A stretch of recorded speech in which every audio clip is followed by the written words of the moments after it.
we had a simple message, giving back. That was related to what Matt's legacy was all about. And he was always taking care of his soldiers, and it was what was instilled of him here at this church and the way we were raised. He was my hero. The average person, after you've been told that you only have a few months to live,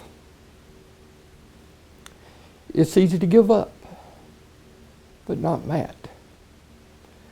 Most of the guys in his group, they said we were older than he was.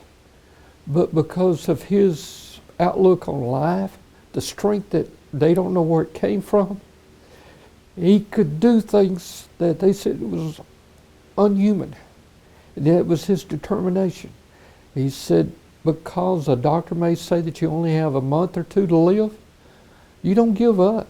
Because, you know, the ultimate physician makes that decision. And he said, Dad, I had too much to live for.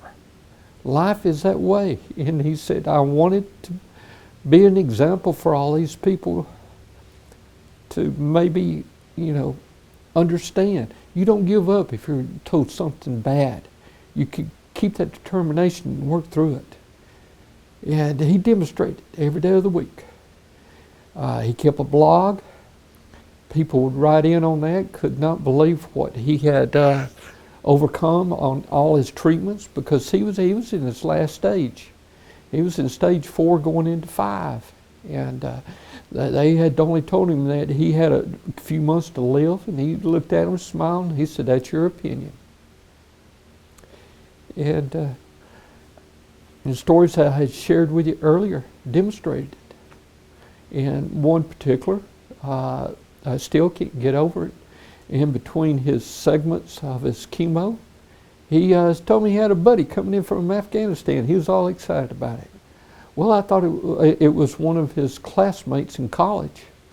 And he said, I'll need to go, and I'm meeting him at the airport. And I said, okay. I said, can I drive? Because you're exhausted, because that chemo has a way of draining you, unplugging you. He explained, no, sir, it is something I need to do on my own. That buddy of his was coming in a casket. He escorted it back to Jacksonville where they went to school. And I later asked him, I said, was that a real smart thing to do? And he said, Dad, he'd have done it for me. I said, yes, sir, got the message.